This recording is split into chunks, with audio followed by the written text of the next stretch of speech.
está começando mais um Infomoney Brasil, uma parceria do portal Infomoney com a plataforma Brasil. Eu sou Marcos Mortari, jornalista de política e mercados do Infomoney. Aqui ao meu lado, Thaís Herédia, representando Brasil, jornalista.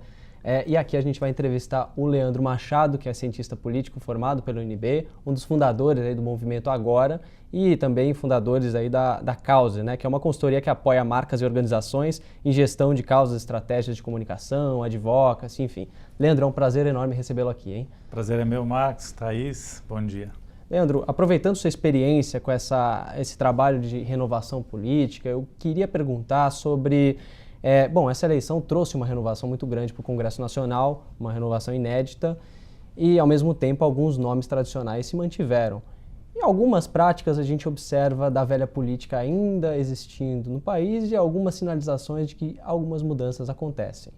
Como que você está observando essa coexistência da nova política com a velha política nesse ambiente político que a gente está vivendo nesse momento? Primeiro, eu acredito que isso é natural, ou seja, não haveria uma mudança completa de chave. Eu acho que ninguém nunca imaginou que, na melhor das hipóteses, a gente trocasse 100% dos políticos.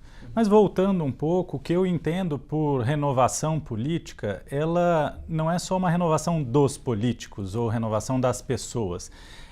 Precisa haver um tripé aí de renovação. Uma renovação, obviamente, de pessoas, é sempre bom, novas pessoas com mais energia, novas pessoas que trazem novas práticas, e essa é a segunda parte do tripé. Não adianta só você ser uma nova cara na política se a sua prática permanece a mesma, e com relação à prática eu digo das práticas que usualmente estávamos acostumados e estamos ainda infelizmente acostumados a ver no Brasil.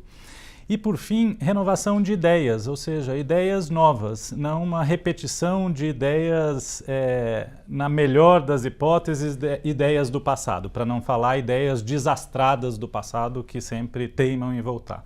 Portanto, eu acredito que para haver uma renovação concreta, esses três fatores precisam estar à mesa, ou seja, renovação de pessoas, renovação de práticas e renovação de ideias. E o que eu acredito é que no Brasil isso está ocorrendo aos poucos, mas essa eleição que a gente acabou de passar agora em 2018, ela foi fundamental porque houve, primeiro, antes da eleição, um clamor da sociedade por renovação, isso já vinha, e a grande diferença de 2018 é que essa renovação foi claramente percebida. Com a saída de grandes caciques do Congresso, só para ficar no Congresso, lá em Brasília, com a chegada de vários outros que nunca haviam sido candidatos ou nunca haviam sido eleitos. Portanto, eu acredito que sim, houve uma renovação de pessoas. O que a gente vai precisar ver a partir de agora é se as práticas e as ideias também estão renovadas. Em alguns casos não está me parecendo. Leandro, a gente olhando para esse novo Congresso, claro que você coloca assim, finalmente na prática aconteceu o desejo de mudança, né? Porque o que a gente via era, ali na hora de votar, o brasileiro acabava recorrendo aos velhos nomes, né? Dessa vez houve sim uma renovação inclusive dos quadros que se apresentaram, né, para serem candidatos.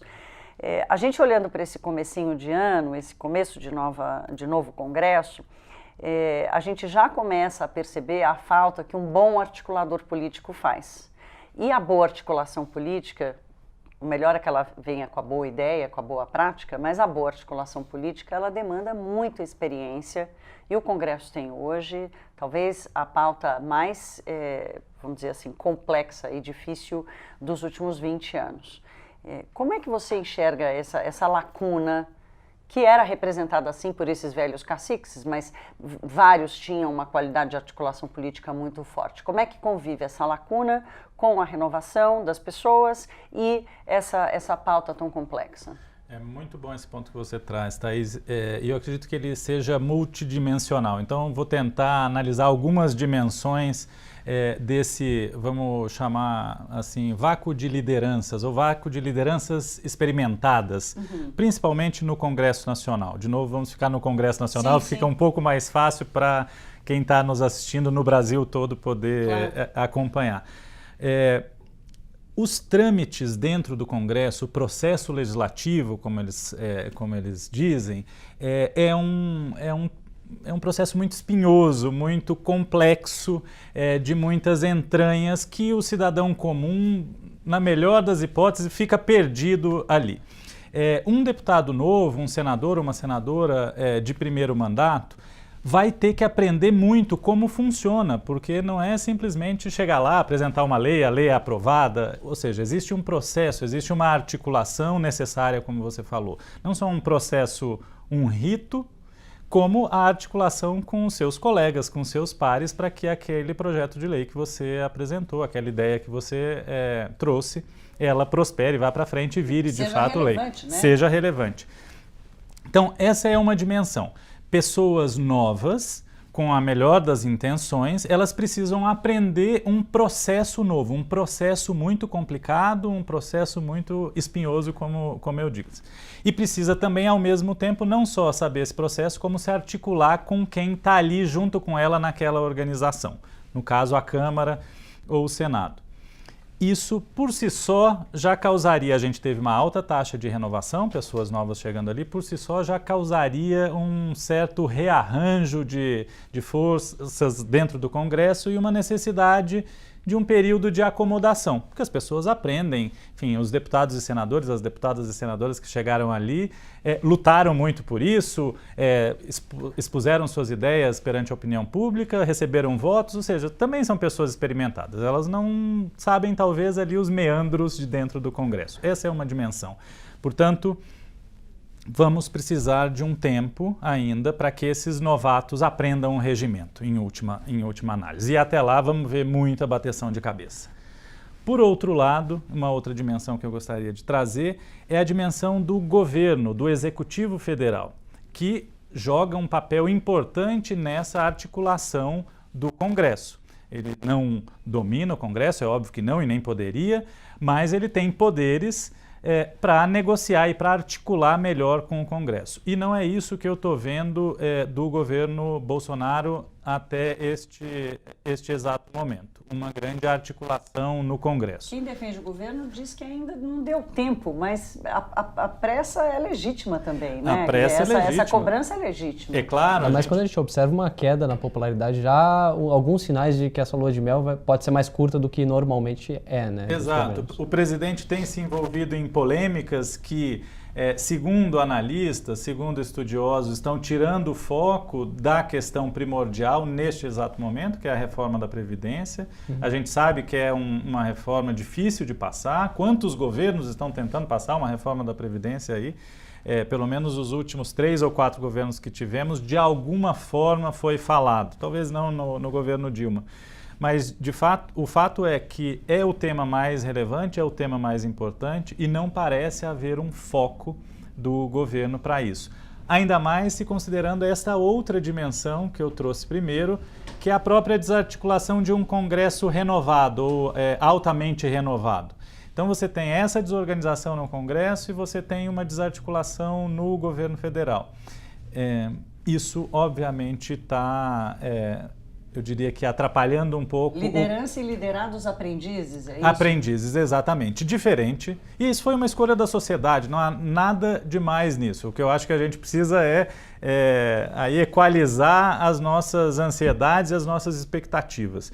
Porque o que a sociedade pediu foi exatamente isso. A sociedade foi às urnas em outubro do ano passado e passou um rodo, ou passou uma vassoura, o que quer que seja, em velhas lideranças políticas, como o senador Romero Jucá, que havia sido líder do governo de todos os governos desde a rede... transitar em todos. A profissão líder de governo de fato. Né? Profissão líder de governo. E é óbvio que isso traz uma expertise, e eu não estou analisando aí se era bom, se era ruim, enfim, mas traz uma expertise que você ganha somente sendo líder do governo durante 4 governos seguidos. Agora, Leandro, tem um outro fator na mesa nessa questão de governabilidade, que é o uso das redes sociais. Pelo menos o governo Bolsonaro tem acenado um pouco para isso, né? De que vai tentar usar a opinião pública de uma forma mobilizada, só que em vez de ocupar as ruas, seria a militância das redes, que elegeu ele, acabou sendo muito importante para a vitória dele nas urnas. Como que você observa essa nova ferramenta na dinâmica política? Quão eficaz que é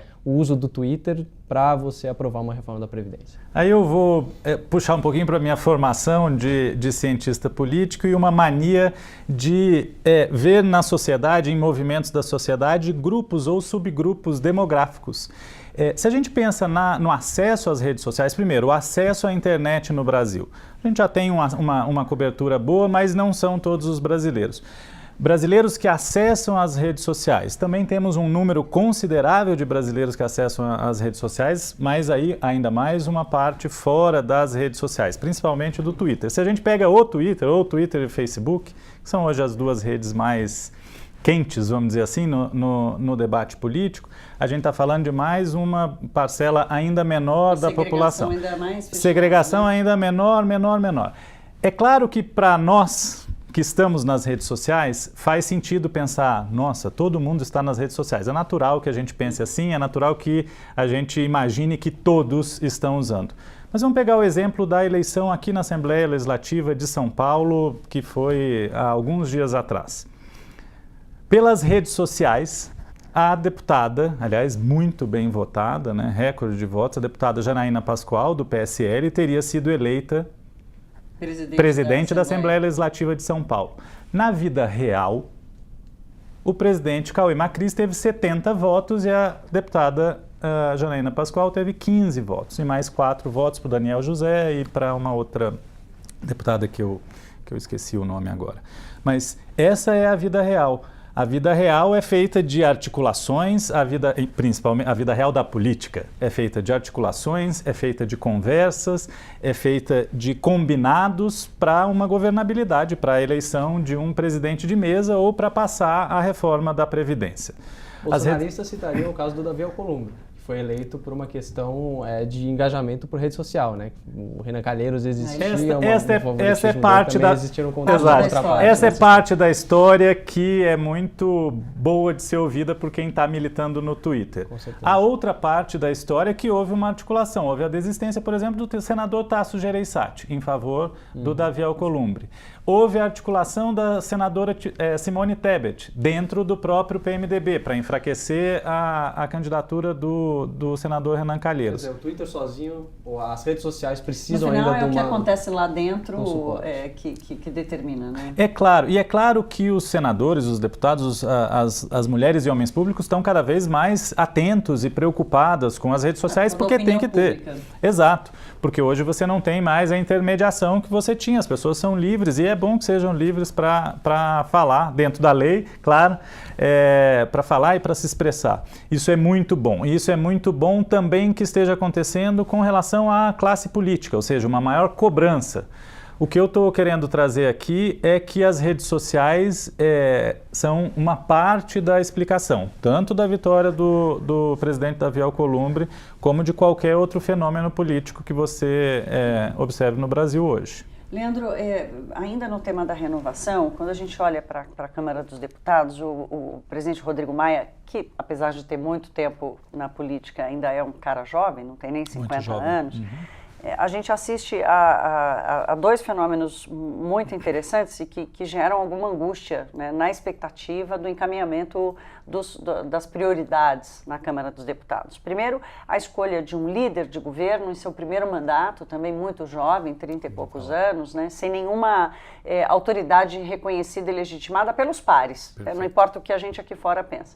E o segundo, a escolha de um garoto de 27 anos, para presidir a Comissão de Constituição e Justiça, né, que só esse nome já carrega um peso institucional fortíssimo, não só de conhecimento, mas de compreensão institucional, né, no Brasil, constitucional e institucional no Brasil, de novo, no contexto da necessidade da aprovação da reforma. Qual é o limite dessa renovação que está se dando, inclusive nesses termos, de gente tão jovem assumindo responsabilidades tão complexas?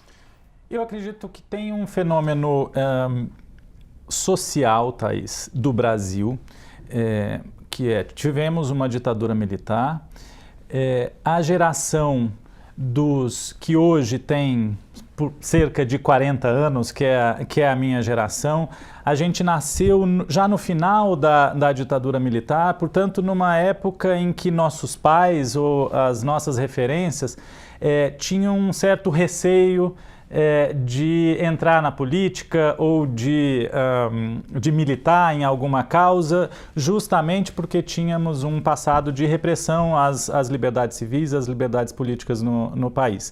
Portanto, o que houve, a meu juízo, foi realmente um vácuo aí durante uma geração e meia de novas lideranças sendo apresentadas pela sociedade. Quem que apresenta essas novas lideranças para a sociedade? Os partidos políticos. Então, os partidos políticos permaneceram com as suas lideranças da década de 70, das lideranças que lutaram contra o regime militar, na sua grande maioria. Então, estamos falando de Fernando Henrique Cardoso, estamos falando do Lula, estamos falando da Dilma, estamos falando dos últimos presidentes. E você vê que nesses partidos mesmo não houve uma renovação tão grande de quadros. Talvez do PT, ainda assim, olhe lá, do PSDB, nem isso. Portanto, eu acho que trata-se de uma questão sociopolítica da nossa história, que houve aí uma geração que efetivamente foi, vamos dizer assim, cuidar da sua vida, ao invés de dedicar uma parte dela de cuidar da vida pública, da vida de todos nós. E é esse muito o chamado do Agora, o movimento que eu ajudei a fundar, porque a gente via justamente que a nossa geração tinha ido trabalhar no mercado financeiro, tinha ido fundar ONGs ou liderar ONGs, tinha ido montar suas próprias empresas e tinham se afastado da vida pública. E na vida pública tinham ficado aqueles mesmos profissionais de sempre, ou aquela geração ainda que havia lutado lá contra o regime militar. E agora o que está acontecendo é uma renovação às pressas, vamos dizer assim, é uma renovação muito mais acelerada, até por conta dos impactos das redes sociais, o impacto da velocidade da tecnologia. Então, havia um represamento, vamos dizer assim, de lideranças. A sociedade agora muda muito rápido por conta dos impactos da tecnologia e essa mudança está vindo também muito rápida. Uma explicação longa, então, para chegar na sua pergunta de por que eu acho que não vai ter outro jeito. A gente vai ter que testar essas novas lideranças de alguma forma. Tem que medir o grau de responsabilização, né? Exato. Acho temerário, obviamente, se eu fosse governo, mesmo pregando renovação, em alguns postos chaves a gente sabe que a experiência é sempre bem-vinda, ou seja, não é simplesmente porque você nasceu em uma outra época que ou você sabe ou você não sabe. Tem alguns casos que você precisa de experiência mesmo. Legitimidade, ela não respeita a data de nascimento, perfeito, ela respeita, perfeito. Né, as atitudes acumuladas, né, no exercício. E principalmente na política e principalmente se tratando do Congresso Nacional, que, vamos dizer assim, é a elite do legislativo brasileiro, os deputados e senadores que chegam lá, deles é esperado que, enfim, que entendam, que sejam minimamente experientes e experimentados. O que a sociedade pediu e fez na última eleição foi, olha, bacana, mas a gente quer novo mesmo, inclusive novo de experiência. E aí vamos ter que experimentar e vamos ter que apoiar esses novos de algum jeito a conseguirem efetivamente fazer as pautas que interessam andar. Mas, de novo, precisa de articulação do governo primordialmente. Leandro, você falou um pouco sobre a renovação dos partidos políticos, a importância disso para o processo democrático. Como que você está enxergando a resposta que os partidos estão dando a essa demanda nesse momento? Você acha que eles estão conseguindo dar algum sinal de que é possível, com as velhas estruturas, trazer uma novidade, uma renovação, ou ela vai vir de fora? Muito pouco, Marcos, muito pouco. E aí, como todo monopólio, e os partidos têm o monopólio da representação no Brasil, isso para o nosso espectador entender, ou seja, se você quer ser candidato a alguma coisa, você é obrigado a estar num partido. Não existe candidatura independente. Não existe candidatura independente, não existe candidatura avulsa, você tem que ser de um partido, portanto eles detêm um monopólio, o monopólio da representação política. E, a meu juízo, todo monopólio, no final das contas, é prejudicial a quem suporta esse monopólio, nesse caso, o povo. Eu não acredito que só os partidos precisam ter esse monopólio de representação política. Como a Thaís falou, eu acredito em candidatura avulsa. Este monopólio gerou essa falta de renovação, essa falta de mudança dos partidos. Eles estacionaram no tempo e aí, por uma série de incentivos que não vem ao caso trazer aqui, mas só para citar um, até muito pouco tempo atrás, se você juntasse 500 mil assinaturas e fizesse lá um processo junto ao TSE, você teria direito a 8, 10 milhões de reais por ano como orçamento por baixo para o seu partido. Então isso era um incentivo para que qualquer pessoa, sem nenhuma ideia, fizesse um partido. Isso resultou que a gente tivesse 36. E os partidos ficaram com foco em eleger sempre os mesmos, arrecadar dinheiro, lícita e ilicitamente, como está provado em vários processos por aí, e vender tempo de TV, negociar tempo de TV entre um e outro. E se esqueceram do povo, da representação política e da renovação política. Essa renovação de práticas, de pessoas, de modelos, está vindo da sociedade. Então, em 2010, quando eu tive o privilégio de participar da campanha presidencial, apoiando a Marina Silva e o Guilherme Leal, depois da campanha, a gente, justamente por ter visto enfim, estamos falando de quase uma década atrás, que os partidos estavam em regime pré-falimentar, vamos dizer assim, para usar um termo do mercado, a gente decide criar a RAPS, Rede de Ação Política pela Sustentabilidade, numa tentativa de aportar formação e aportar uma rede de confiança para um grupo selecionado de pessoas que queriam atuar na vida pública. Criação do Agora, a criação do Acredito, a criação do Renova BR, todas essas organizações, movimentos, escolas que surgiram nos últimos anos são um sintoma muito claro de que os partidos não fizeram nada. Eles só continuam com a representação do poder, mas na atração, na formação, na formulação de ideias, eles estão pecando seriamente. Mas a sociedade está ajudando, está contribuindo. O que eu não acho é que precisa haver, e nem deve, isso não é saudável, uma demonização dos partidos. Os partidos são necessários até que a gente invente uma outra coisa, um jeito novo, e a sociedade está tentando inventar. Quem sabe em algumas décadas a gente... Leandro, você citou o Agora, o RAPS, o Renova BR, quer dizer, o Brasil foi tomado pelo foi a boa ocupação, né, desses movimentos que você cita, e o sucesso está aí, né, vários candidatos, não só no Congresso Nacional, mas também espalhados pelas assembleias Brasil afora, enfim, isso traz uma renovação da nossa esperança, né, de que a gente pode estar construindo uma coisa nova. Como é que fica o trabalho de vocês agora que a coisa já aconteceu? A próxima eleição é municipal, são 5.500 municípios, vereadores, enfim, é um universo muito maior, mais complexo e tal, do que os movimentos lidaram nesses últimos anos para as eleições gerais em 2018. Como é que é o roteiro de vocês agora, depois dessa etapa cumprida?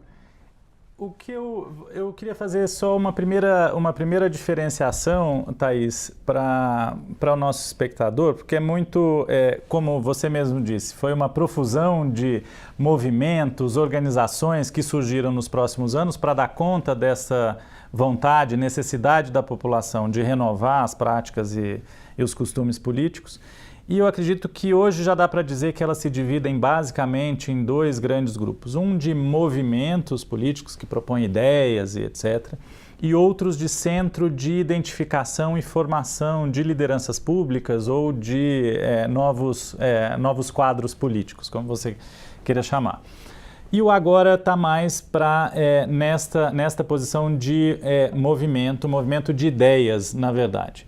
não da mobilização popular, mas o que a gente acredita e sempre acreditou é que o Brasil precisava de uma visão construída com a sociedade, e não só uma visão, mas como chegar lá. Primeiro, o mapa. Primeiro responder que Brasil que a gente quer. E é muito interessante que a gente esteja aqui, né, no Brasil discutindo isso. Mas nossa primeira pergunta no Agora, quando a gente fundou lá em 2016, partia de uma indignação por não nos sentir representados, entender que nenhum grupo político estava propondo uma nova visão para o país, só ficavam discutindo o passado, em alguns casos os erros do passado, de cada um, nunca os próprios, mas de cada um, e nunca uma visão. Então a gente funda o Agora para não só ter uma visão, mas saber como implementá-la. Então discutir as melhores práticas, políticas públicas que já deram certo e etc., dentro daquelas prioridades que a gente entende serem as prioridades do Brasil. Uma saúde adequada para todos, um sistema tributário mais simples, uma vida mais simples, um país mais humano nas relações, na relação do Estado com a sociedade, um Brasil sustentável, e aí sustentável não só na preservação e uso inteligente dos recursos ambientais, mas fiscalmente responsável e socialmente responsável também, socialmente justo. Então, a gente queria construir essa visão e foi isso que a gente fez ao longo desses 2 anos. Construir uma visão, construir prioridades de políticas públicas debatidas com a população e colocar em rede um grupo de pessoas dispostas a levar essas ideias adiante. E o que a gente vai fazer daqui para frente? Portanto, fazendo uma pausa aí, veja que não existia uma conexão imediata com a eleição de 2018. O Renova BR ou a RAPS, sim, esses são focados em identificar ótimas lideranças públicas comprometidas, cada um com seu perfil, dar para elas um treinamento de absoluta excelência e prepará-las para uma campanha. O Agora não tem foco eleitoral, ele tem foco na agenda, numa agenda de prioridades para o Brasil e como implementá-las. Mas é muito fácil, eu acho que isso é uma questão que a gente discute muito lá dentro, tanto que virou um compromisso público daqueles que entram para o Agora, que é dedicar pelo menos 2 anos da sua vida ao serviço público, quer seja se elegendo ou assumindo um cargo de confiança. Partindo do pressuposto que é muito fácil tacar pedra, como se diz lá no meu Mato Grosso, é muito fácil criticar, difícil é você sentar lá e fazer acontecer, e implementar uma política pública e fazer essa política pública dar certo. Portanto, o que a gente fará daqui em diante é aprofundar essas ideias que a gente construiu nos últimos 2 anos, elencar prioridades absolutas para o Brasil, apoiar nossos membros e aqueles que acreditam e que divulgam as nossas ideias com essas ideias de políticas públicas, boas práticas, o que funciona e o que não funciona, e divulgá-las, ou seja, fazendo um advocacy na sociedade por esse conjunto de ideias, que, resumidamente, é a ideia de um Brasil, de novo, mais simples, um Brasil mais humano, mais eficiente e mais afetivo, no final das contas. Pedro, infelizmente nosso tempo está acabando. Eu vou fazer minha última pergunta, a Thaís também faz essa última rodada aqui. Eu gostaria que, objetivamente, você falasse quais são as pautas, na sua avaliação, prioritárias para o país. A gente falou um pouco de reforma da Previdência, falamos um pouco de reforma política também. Enfim, quais que são as pautas que são urgentes para o Brasil nesse momento? Eu acredito que se a gente tivesse três grandes prioridades, só, de novo, pelo tempo e porque a gente poderia falar aqui um dia todo sobre as prioridades. A primeira de todas, sem dúvida nenhuma, seria urgentemente aumentar a qualidade da nossa educação e da educação básica fundamental. Vários estudos, a gente não precisa de mais estudos para provar que isso está na base de um desenvolvimento mais rápido, de uma abertura maior de oportunidades e principalmente de redução das nossas desigualdades. Eu acho que a gente tem um grande problema no Brasil, a desigualdade. Eu não estou falando que a gente tem que abaixar, eu estou falando que a gente tem que subir muita gente, a gente tem que tirar da linha da pobreza e da pobreza extrema muitos brasileiros que lá estão, para o bem geral de todos, para que a nação toda fique bem. Portanto, A primeira prioridade seria educação, e aí dentro de educação algumas coisas primordiais, como valorização da carreira do professor, um repensar aí da carreira do professor valorizando, leitura na idade certa, enfim, evitar que 50% das nossas crianças ali quando estão por volta de 10, 12 anos não sabem nem ler nem escrever. Enfim, tem um eixo aí prioritário em educação. Segundo, obviamente, segurança pública foi a grande pauta da eleição. O presidente Bolsonaro se elegeu aí com essa grande bandeira da segurança pública, né? Luta contra a corrupção e segurança pública, um binômio aí, a bandeira dele. E eu acredito que essa agenda precisa avançar rápido também. No Agora temos propostas para isso, foco em crimes violentos, um repensado sistema penitenciário, enfim, dentro da segurança pública. É urgente, é muito prioritário que a gente resolva isso. Por quê? Porque tem 68 mil brasileiros sendo mortos a cada ano. Isso é absolutamente urgente. E os que não estão sendo mortos estão sendo mortos lentamente quando a gente não entrega como Estado uma educação de qualidade para pelo menos 50% da nossa população. E por fim, para dar conta disso tudo, e eles não têm, as três prioridades não têm uma hierarquia entre si, mas eu vou chamar de reforma do Estado, para incluir aí a reforma da Previdência, a reforma do tamanho do Estado brasileiro. Tampouco acredito no Estado mínimo, mas eu não acredito também que dá para governar com 18, 20 mil cargos de livre nomeação só no Executivo Federal, algo em torno disso. Portanto, eu acredito que uma pauta prioritária aí seria a reforma do Estado, focada em reforma da Previdência, reforma do RH, né? do RH do governo. Não é que o governo tem que sair de tudo, é que tem que estar onde precisa e tem que estar bem onde precisa, com gente qualificada e etc. E, obviamente, uma reforma na nossa estrutura tributária, porque isso é coisa de maluco, não é coisa de país desenvolvido. Para a gente fechar, então, Leandro, eu vou trazer a pauta dos costumes, né, que tem ganhado muito mais espaço do que, especialmente quando a gente fala de educação e também de segurança pública, a pauta dos costumes tem se sobressaído a qualquer debate mais eficiente de política pública. Te preocupa isso? Com certeza, principalmente na educação. Eu acredito que, assim como você quando está enfermo, está doente e está com um problema grave, e nós temos um problema grave na educação, de novo, nossos meninos e meninas estão chegando numa idade que eles já deveriam estar craques em leitura e matemática, e eles estão chegando nessa idade analfabetos, tanto em português quanto em matemática. Isso é gravíssimo, gravíssimo, urgentíssimo. Então, portanto, esta é a doença grave para falar da principal, porque temos várias outras aí. Você não trata uma doença grave falando, bom, agora minha unha está encravada, então eu vou focar só na unha encravada. É óbvio que você pode argumentar que homeschooling, por exemplo, educação em casa, pelos pais, é um tema que precisa ser discutido, precisa avançar. É claro que precisa, enfim, é um tema da sociedade, a sociedade está colocando, mas esse não é a questão principal. O nosso problema principal não é esse.